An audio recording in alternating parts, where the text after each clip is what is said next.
چې کوم انسان سخا کوي دی الله ته نږدې دی، قریب من الله. الله نزدېکت دا معنا چې د الله خوښ دی، د الله نزدېکت دا معنا چې الله به په خپل رحمت د الله رحمت ته نږدې دی. د الله نزدېکت د الله دا یو خپل صفت بلا کیف و بلا کنه طالبان پې پوهېږي،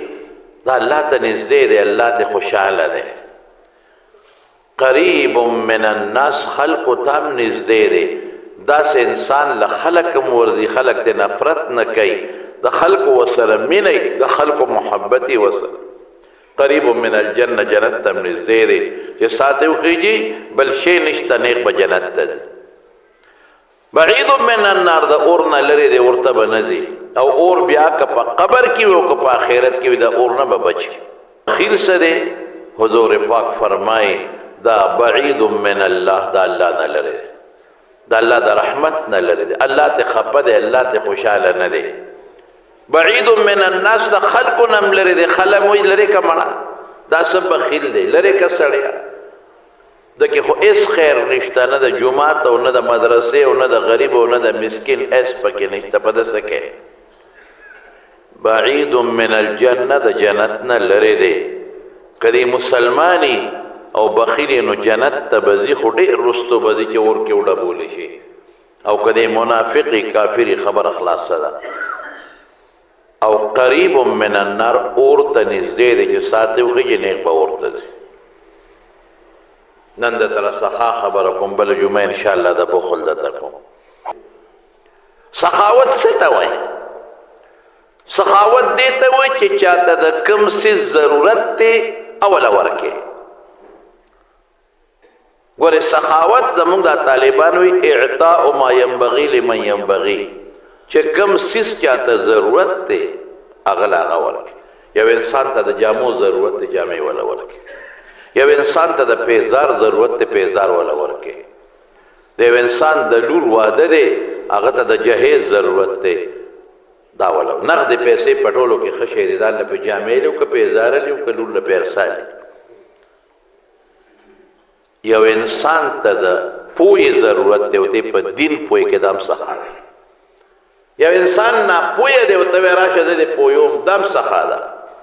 یوازې مال سره تعلق نه لري، چاته چې کوم شی مناسب دی او ته ورته هغه شی ښیې. یو سړی د دین نه دی خبر او ته د دین نه خبر کې. یو سړی د شریعت د مسلې نه دی خبر، ته وایې راشه د شریعت دا مسله راته ښیم. یو سړی د جنت د حالاتو نه دی خبر، ته په جنت پوهېږي چې د زړه کې مینه پیدا شي. یو سړی د دوزخ نه دی خبر، ته د دوزخ خبرې وکړې چې دی ویریږي او د الله تابعدار جوړ شي. دې ته سخي وایي.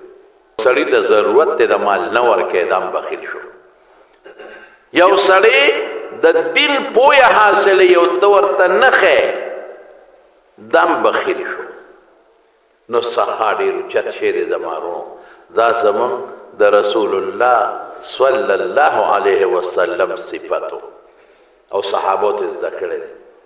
قسم دی حضور پاک دومره سخي و. بخاري شریف کې راځي یو ځل یو زنانه ورته څادر راوړو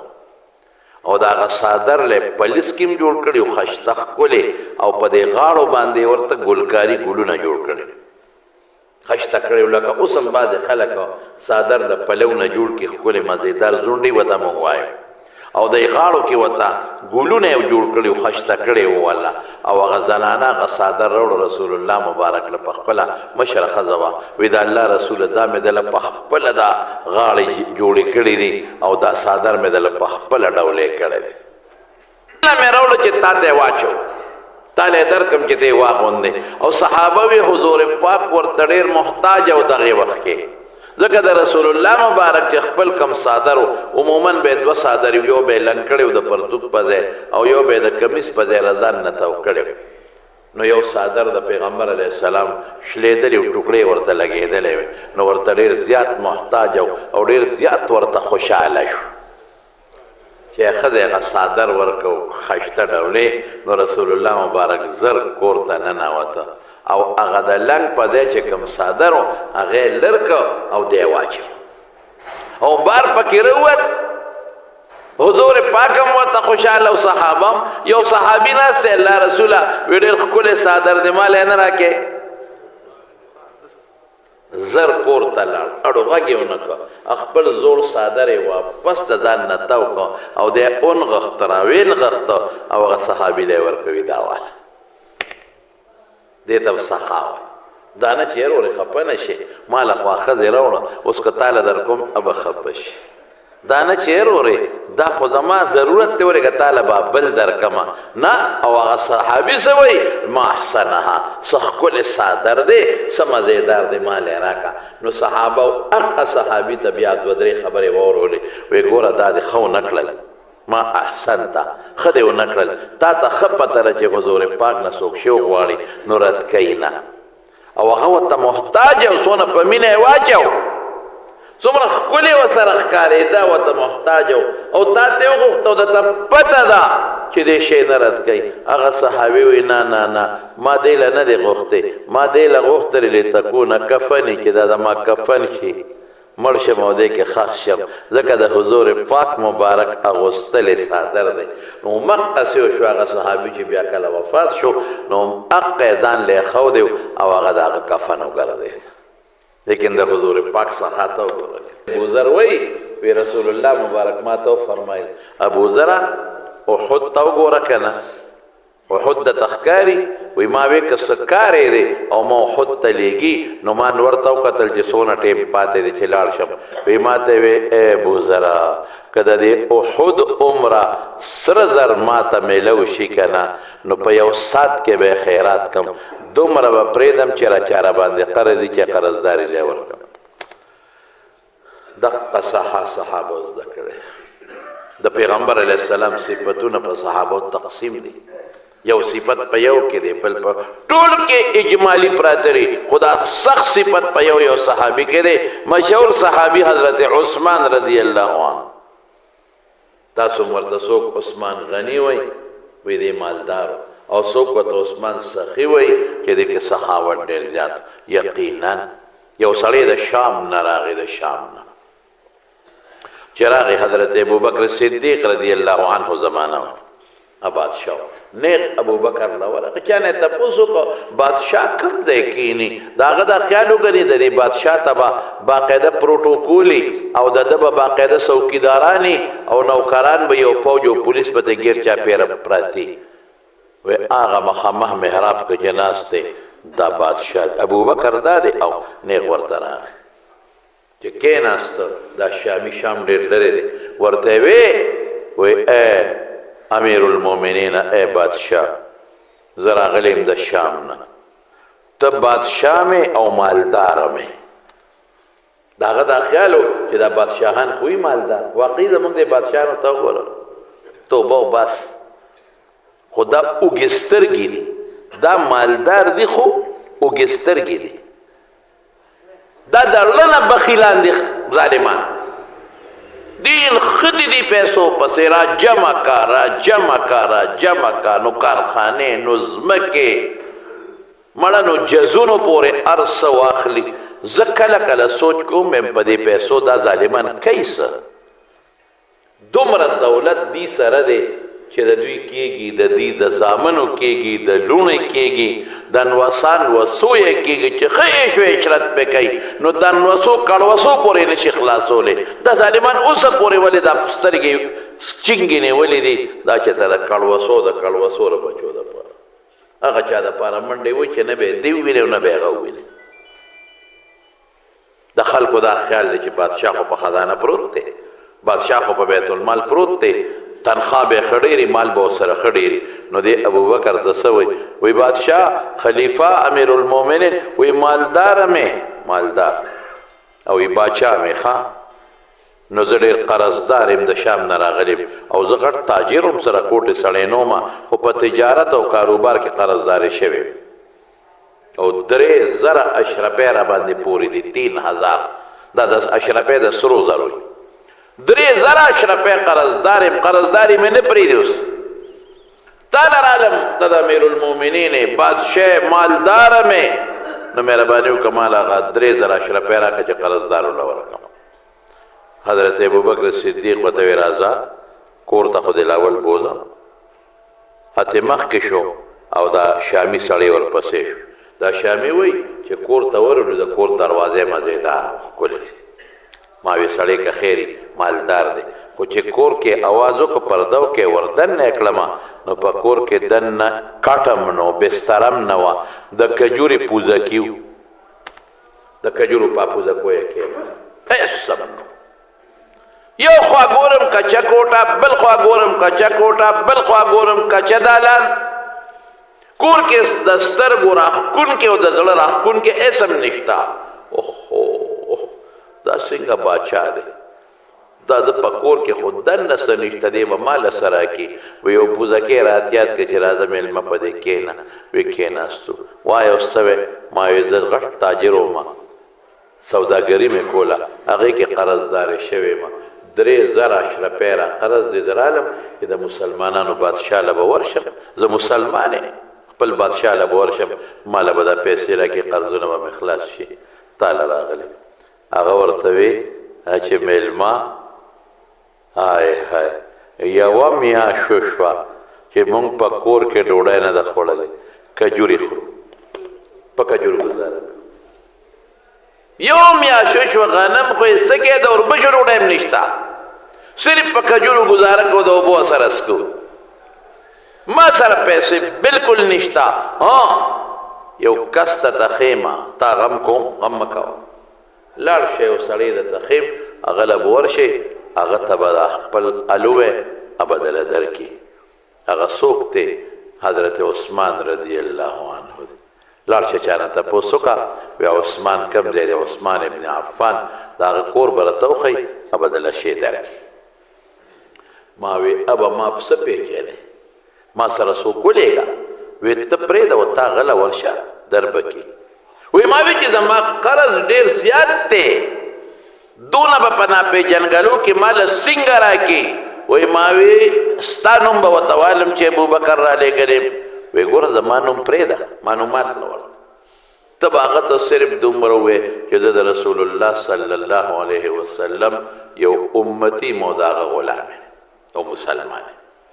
او قرضدار بس دونه ورته ووایه نه راسره سړی لېږم نه د ما نوم ورته اخله یاره وی ته ما پورې خندا کې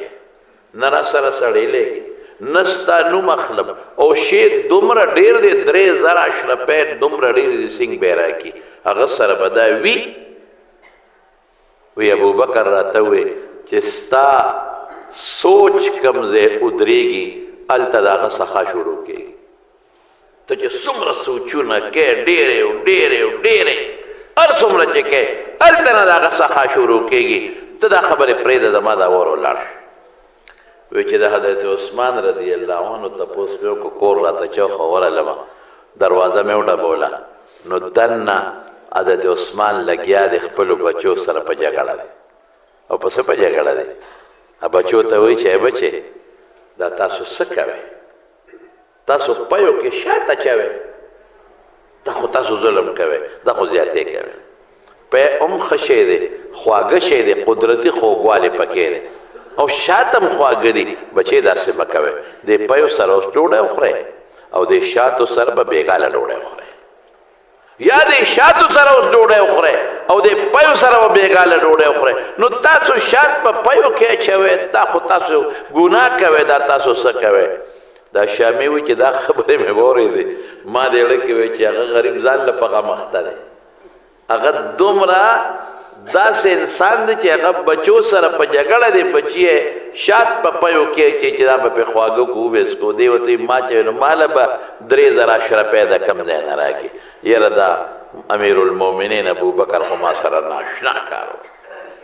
وی خیر په دې سوچ کې پروت یم چې حضرت عثمان بار راووته وی ما سره سلام کلام وکړل او ډېر په مینه را سره خبرې وکړې او بیا راته وایي چې میلمه خفه نه شي د دننه کور یو پوټې مصروفه ومه نو لږ تاخیر سره راووتم تا انتظار وکړه چې په دې خفه نه شي یاره وی ما وی چې سړی خو دروند سړی دی درنې خبرې راته وکړې په دې خو یې خوشحاله شو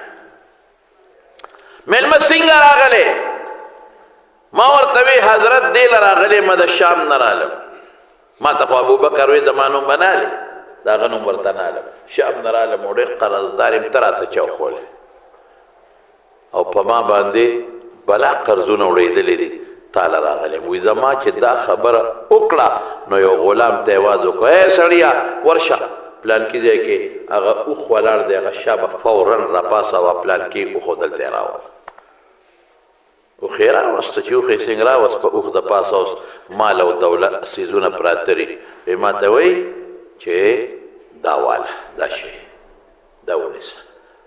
دې کې ستا د کور خوراک څښاک سامان هم دی او دې کې 6,000 اشرفۍ دي څو 6,000 بل قرض هم ته خلاص کې او باقي به ستا چې ځان له خپل مزدور او تجارت شروع کړه وایي ما ورته وایي چې په ما خو 6,000 نه دي پورې په ما خو 3,000 اشرفۍ پورې دي که نه وایي ګوره ته تاجر یې او د تاجرۍ بلد یې د تجارت چې کوم سړی د تجارت بلد یي د هغه لاس خارښتېږي خامخا هغه تجارت کول غواړي نو بچې دا 3,000 به دې قرضونه کې وکړي په دې 3 به ځان له تجارت شروع کړي او راغلی پیاده نو په دې اوښ به خپل کور ته مرسې وایي ما ورته وایي چې دا اوښ به دله بیا راولي څوک د شام نه به دله اوښ څوک راولي یاره وایي ډېر ساده وایي اوښ هم ستا دی بوځه وایي داسې حیران ولاړ ما وایي ما ته وایي چې ولې حیران دی ما حیران په دې چې هلته د ښځې بچو سره جګړه کوله چې په پیو کې شات ما چوي او ما له د تیار اوښ د غلیل او د پیسو ډک راوست او هلته د کور کې دا حالو وایي ما ته یې وایي چې زما دا مال او دولت زما د بچو دپاره نه ده دا زما د ښځې دپاره نه ده اسراف ګناه ده ما د رسول الله صلی الله علیه وسلم سره په مکه کې هم ډېر لوی ژوند تېر کړی دی او په مدینه کې هم ډېر لوی ژوند تېر کړی دی قسم په خدای د حضور پاک ژوند ما لیدلی دی چې پیغمبر علیه السلام به خټکې راواغېسته او کجوره به یې پې کېښوده او خولې مبارکې ته به یې واچوله وایي هذه ادام هذه دا د دې انګلې شو خټکې او کجوره یې خوړله په هغې یې ګزاره کړې وی قسم په خدای چې ما ته یاد دي چې د حضور پاک په کور کې 2 میاشتې اور نه بلېده صرف ټولو بیبیانو به کجورې خوړې په کجورو به یې خپله ګزاره کوله زه م وایم چې زما بچي او زما ښځه په خپل کور کې هغه ژوند تېر کړي کوم ژوند چې امهات المؤمنین تېر کړی دی د مسلمانانو میندو او زم په خپل کور کې هغه ژوند تېر کړم کوم ژوند چې محمد مصطفی صلی الله علیه وسلم تېر کړی دی نو ما ځکه هغوی ته وایي چې اسراف به نه کوې اوس پیوس کې ماښام شات وخورئ اوس شاتو سره ډوډۍ وخورئ ماښام پیو سره او که ته وایې چې دا مال دومره دی دا مال ما چاله ساتلی دی دا ما د رسول الله مبارک امتیانو له غلامانو له ساتلی دی دا د هغوی دپاره دی وایي ما اوښ ونیوه وایي ما ورته چې شکرا لکه یا عثمانه ستا دې شکر یې وایي ما ته وایي چې زما شکر ما دا کوه د حضرت ابوبکر شکریا ادا کړه چې چا ته راولېږلې او سړی زما د ثواب ذریعه وګرځېده د هغه شکر ادا کړه وایي بیا چې تا ته څه پته ولګېده چې ابوبکر زه رالېږلې ما خو تا ته د هغه نوم واخېسته وایي دې خبرو کې نورې ګوتې مه وه زه اوښ دې نیسه او شام ته ځه خو زما شکریه ما دا کوه شکر د چا دا کا د حضرت ابوبکر صدیق موږ له چې نن څوک راولېږي چې ورشه هغه چې څوک دله درکړي وایي د هغه داسې کړي وایي نو ورشه هغه نه په خپله واله نو زه یې ورته وښولم نو مال یې راولېږه وایي هغه شکر ادا کړه شکریه دا د هغه کشف و د هغه کرامت و چې ابوبکر نه خبر نه وړه الله ته وتعالی القا کړې وه او د هغه شکریه ادا کړه چې ته یې راولېږلې او هغه زما د سخا ذریعه وګرځېد یو ځل یو سړی راغی او بازار کې چغې والې وي خدای مو بخه زما ښځې ته حکیم شات لیکلي دي ناجوړه ده چې شات ورکړه ټیک بشي اتفاق ته چا کرے به شات نو اچھا کرے یو سړی ورته څه چغې وې وی ورشه حضرت عثمان لا بغیر د هغه نه بل چا سره شات نشته دی چې حضرت عثمان لا ورغې ورته وې راغلی ما او زما ښځې ته حکیم شات لیکلي دی ښځه مې ناجوړه ده په ټوله مدینه کې وګرځېدم شات چا سره نشته وایي کښېنه بچې لاول خو ډوډۍ وخوره که لاول خو ته ځان مړ کوې نه مې تېرېږي ښه ده ناجوړه ده حکیم وایي شات ورکه ای بچې صبر وکړه قافله را روانه ده زما هغې کې شات را روان دي لږ صبر وکړه لږ سات پس به قافله راورسې شات به دله درکوم ډېر ښه سخي دی پس سخي دی سخي دی ته وایي خوا کې جومات جوړېږي او راوړې جومات ته چې هغه دا پیسې والا چندې سره پاره غواړه خوا کې مدرسه جوړېږي او راوړې مدرسې ته چندې سره غواړې والا جومات کې دی بل راغلی دی په هغه شپه پټېږي په کومه شپه چې چنده غوښتلی کېږي په هغه شپه د ماښام ماسخوتن جومات ته نه راځي ولې د بل چنده به رانه غواړي موږ ډېر سخیان یو انتهایي سخیان د سخا نه په خدای یقین وکړه شلیږو مونږه خدای ته وګورئ د خدای په مال کې الله له ورکې کونډو له ورکې یتیمانانو له ورکې مسکینانو له ورکې ګاونډیانو له ورکې خپلو له ورکې خورې د لوږې مري او دی دلته کې مزې کوي غریب ورور باندې د لوږې مري او ته دلته مزې کوي او په خواهشاتو پسې ګرځې او سیلونه کې او په هغې باندې چکرې لګې مه کوه داسې مه کوه لومبې حق د ګاونډي دی هغه ګاونډي چې هغه ستا رشته دار ګاونډي دی ټولو نه مخکې د هغه حق دی دویم نمبر حق د عام ګاونډي دی دریم نمبر حق بیا د لرې خپل دی چې کوم د خپل دی او درنه لرې د هغه حق دی او بیا د بل مسلمان حق دی په خدای نن داسې حال دی زما وروڼو داسې حال دی چې خلک د بچو نه تښتي بچي پرېږدي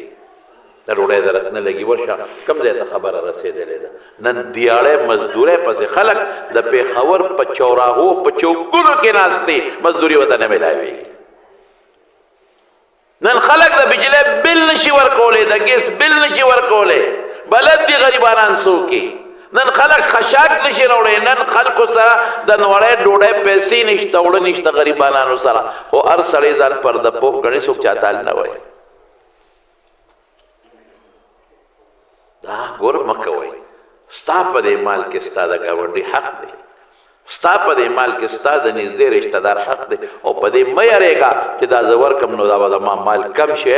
قسم د حضور پاک مبارک په دریو څیزونو قسم خوړلی په ترمذي جلد ثاني کې دریو څیزونو یو پکې دا قسم دی چې پیغمبر مبارک خبره خو بې قسمه موږ منو او موږ له پکار دی چې موږ یې ومنو لیکن په دې قسم خوري وایي زما د په الله په ذات قسمې چې په صدقه ورکولو مال نه کمیږي موږ وایو کمیږي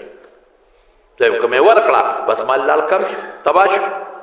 او پیغمبر مبارک قسم خوري چې نه کمیږي دویم پس قسم خوري دویم په دې قسم خوري چې د بل نه سوالونه کوې نو مال به دې پې نه زیاتېږي برکت به پکې نه او دریم پس قسمونه قسم خوري وایي چې څوک چا ځان عاجزه کوي یو سړی ورپسې راغی او ما معاف کا ما تا سره ظلم کړی ما معاف کا او دې وبخي نو خلک وایي عزت مې لاړ کړه عزت خو بالا ګټم چې بدل والم چې دې بدل وانلی او دې مفتو کې وبخي وایي زما دې په الله په ذات قسم چې دله به خدای عزت ورکړي قیامت پرد چې کوم انسان سوال کوي حضور پاک فرمایي وایي په مخ کې به تشه ډوکي غوښه بني ځان له ولې مخ زخمي کوي د قیامت پرد نو پیغمبر مبارک قسم خو چې زما دې د الله په ذات قسم چې په سوال مال نه ډېرېږي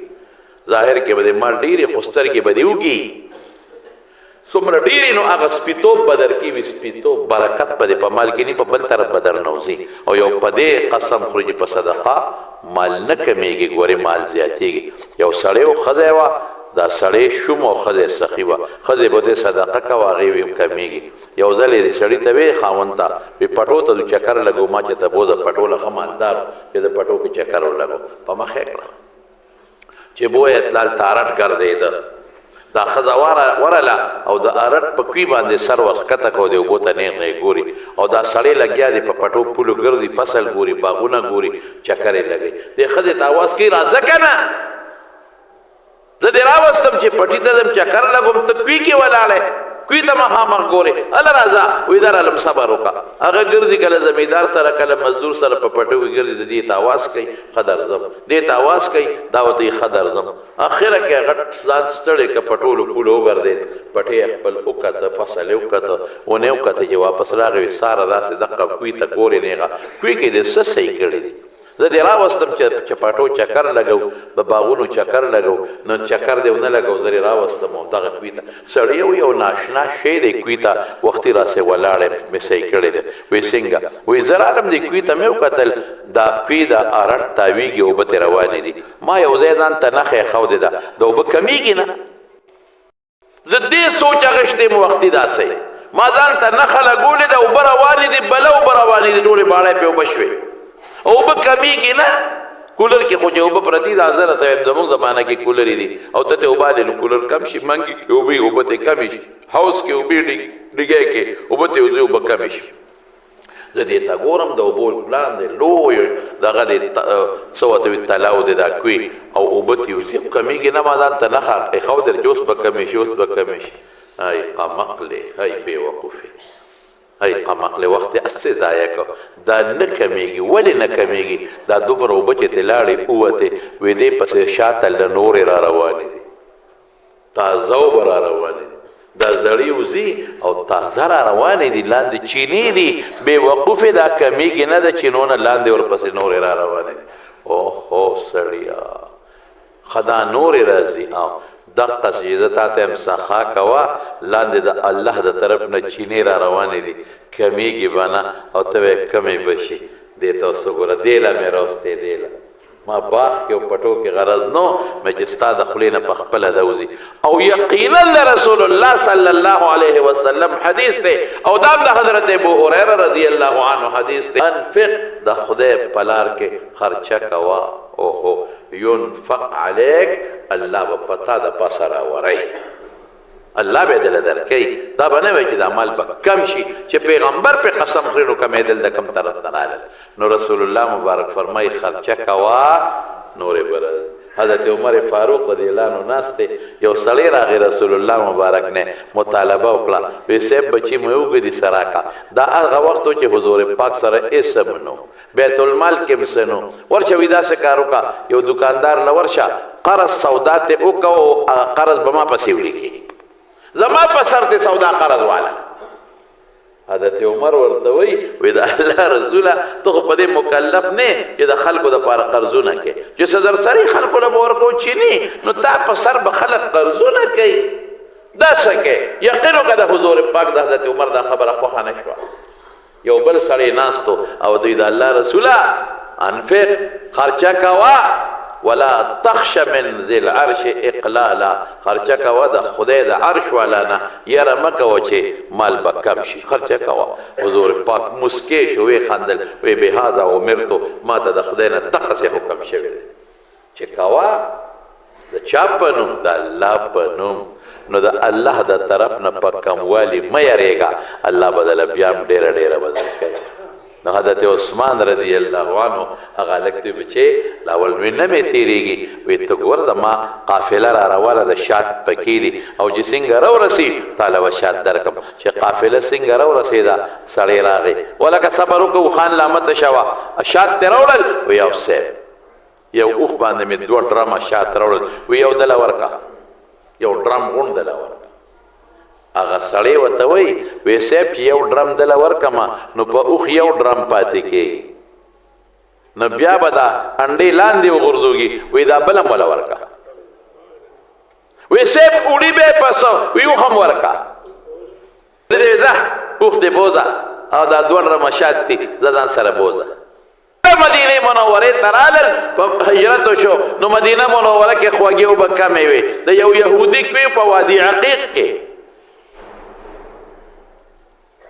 هغه به په بیه اوبه خرڅولې په بیه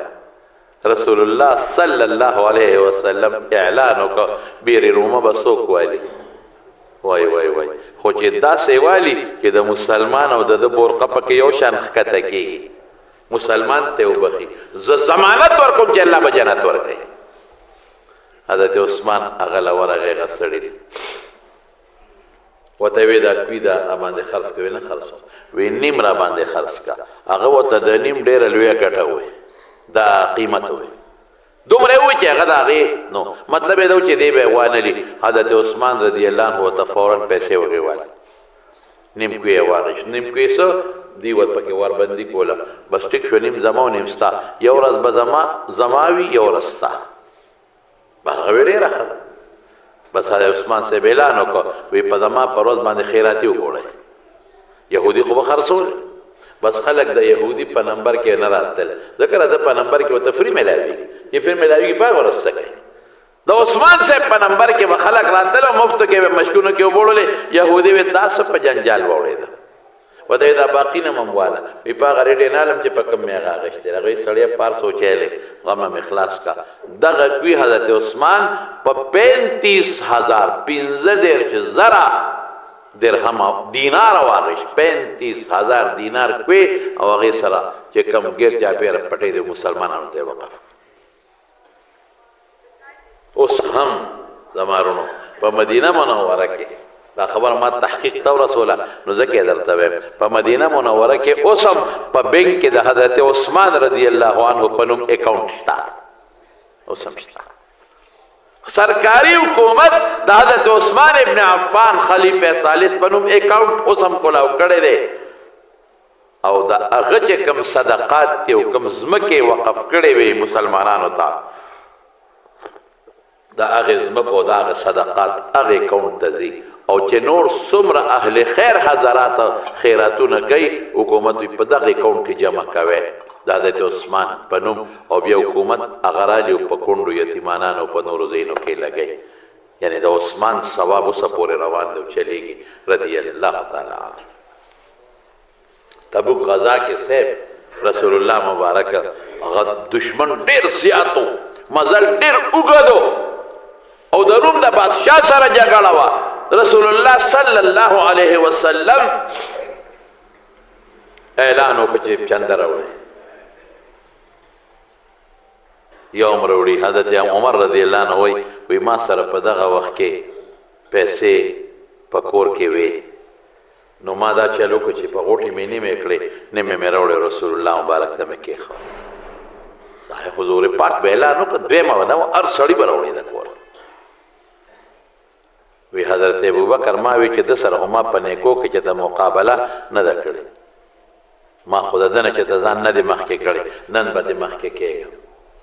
ځکه ما ته پته ده چې ما سره مال شته نیم مې راوړو وی دی که حضرت ابوبکر صدیق رضی الله عنه لږ غوندې شی راوړو کېښه حضور پاک هوښیار وپیو ما ته یې عمره څومره دی راوړو ما یې صاحب د الله رسوله غوټ نیم مې راوړو نیم مې بچو ته پرېښه ابوبکر څومره دی راوړو الله رسول څه چې مې موندل ټول مې راوړل بچو ښځې ته یې څه پرېښودل ترکت لهم الله ورسوله چې خدای او رسول شته نو څه غمونه دي هغې ته مې خدای او رسول پرېښود دې ته سخاوت حضرت عثمان پاسید وی سل اوخان زما د طرف نه فری او د دې سلو اوخانو سره کتې د هغې د پاسه چې کم پالان او کم کت او کم شی هغې سره حضور پاک ډېر زیات خوشحاله شو بیا وی نور به څوک څه ورکړي عثمان وی د الله رسول اوخان 200 شو وی نور به څوک څه راوړي وی الله رسول اوخان 300 شو سره د کتو سره د ارس او بیا دومره مال راوړو د سرو زرو مال چې حضور پاک ته زولیا کې وغورځم په دې لاس کې بیا داسې اړه راوړو اوهو وی نن نه پس چې عثمان څه عملم کوي دته به هېڅ قسمه ضرر نه میلاویږي خو غریب نه شو فقیر نه شو نور به زیاتېده څومره خرچه کوم نور زیاتېږي څومره لګوم نور به زیاتېږي ایمان ده وساته د رسول الله مبارک خبره باندې عمل وکړه څومره خرچه کوم نور به زیاتېږي عائشہ صدیقه رضی الله تعالی عنها 1000 اشرفه عبدالله ابن زبیر ورته راولېږلې په میدان یې وغورځولې خادمې ته وی راشه شابه په مدینه کې په کوڅو کې ګرځوه ویشه کاسه به یې ډکول او خلکو له به یې ویشلې چې ماښام شو پیسې خلاصې شوې چې ماښام شو ویندې ته وایي وی روژه ماتې راوړه چې روژه ماته کړو وی څه دله راوړم د خدای نیکبخت یو 2-3 شرپۍ به دې پرېښې وې اوس به مې دله د بازار نه سره وړي نو تا به پرې روژه ماته کړې وه نو ورته یې وخندل چې اوس راته یادې وختي به دې راته یادې کړې وې که داسې سخي وه عبدالله ابن زبیر 1,00,000 پیسې راولېږلې روپۍ هغه زمانې دراهم ماښامه پورې ټولې ختمې وې عبدالله ابن زبیر مکه کې بادشاهي دعوه کړې و دی خورایو بچا ورته وی پیسې مه لګه عایشې له خو چې ته څه ورلېږې خیرات کوي وی ښه او بیا نار جون تېری وی که دا چل کوي علی نظر یعنې یو ګونه قسم چې بیا به نه ورلېږم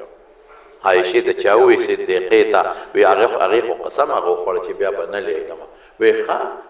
وی علی نظر وی په ما دې قسم دی چې زه به د سره خبرې نه کوم ما را سخانه به نه کوي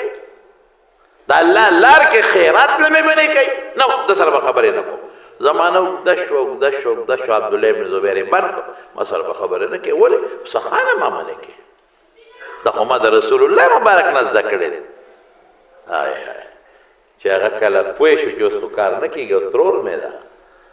نو راغې د حضور پاک ماما خیل عبدالرحمن ابن عوف وغیره مسور ابن مخرمه دا صحابه د حضور پاک ماما خیل د بنو زهره دی وله په جرګه کې راوستل نو عایشې بیبي په کور کې دننه پرده تړلې وه نو په دروازه چې به څوک رالل نو اواز به یې وکړ درځو نو دی به ورته راځی نو په دروازه به را دننه شو د پردې نه پورې غاړه به ناست نو دی به ورته حدیث درس کول مسلو تپوسونه به یې کول جوابونه به یې ورکول نو عبدالله ابن زبیر هغوی ځان سره په څادر کې بند پټ کړه داسې څادر یې تې تاو کړ اواز یې ورکړه زه فلان کې ام المؤمنین د مسلمانانو مورې درځو داخل شو وی او راځئ هغه ته خو پته نه وه چې دی ورسره دی وی ټول درځو وی او ټول راځئ خو چې څنګه په دروازه ور دننه شو نو عبدالله ابن زبیر د پردې نه دننه ور منډه کړې او عایشې صدیقې د پښو باندې سر ولګاو او ما معاف کا ما غلطي کړې ده وی ما قسم کړی دی چې نه دې معاف کوم ته ما را سخا نه منې کې او ورته جاړي او دام جاړي او نه دې معاف کوم ما قسم کړی دی او دلته د حضور پاک دا ماما خیل ولقه منتونه کوي چې معافې کا بس روانه نه ده معافې غواړي معافې که چې معافې که نو قسم کې څوک مات کي که نه نو یو مرۍ به زه دی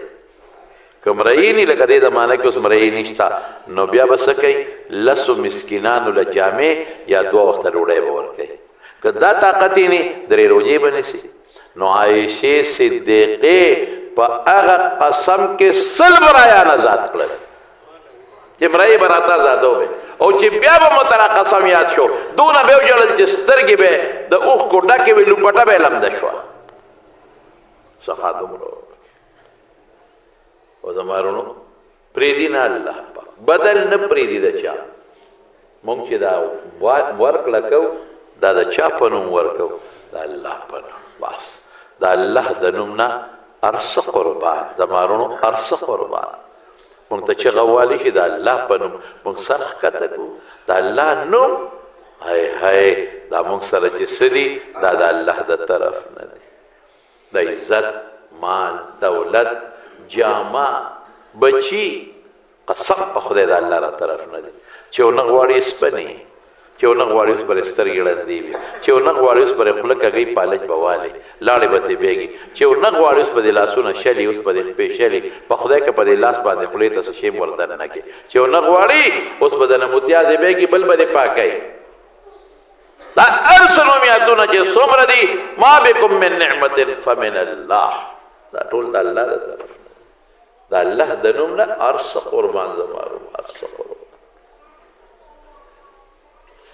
نو مهرباني وکړئ بسخه کوله غوټې مه ورکوئ که زکات در باندې فرض وي ګورې پام کوئ چې هغې نه انکار ونه کړئ دا مه وایئ چې زما مال به کم شي کم دي شي نه کمیږي کم دي شي مثل الذين ينفقون في سبيل الله كمثل حبة أنبت 7 سنابل في كل سنبلة 100 حبة والله يضاعف لمن يشاء زکات هم د خدای لار کې ورکول د صدقه جومات مدرسه غریب دا ټول د خدای لار ورکوه یو په 200 چنده به خدای درکوي بلکې د هغې نه زیات به د خدای درکوي وکړه تجربه ده درې نه کړې ده به ما ته بیا راشي خو یاره د الله د په نوم د الله د رضا دپاره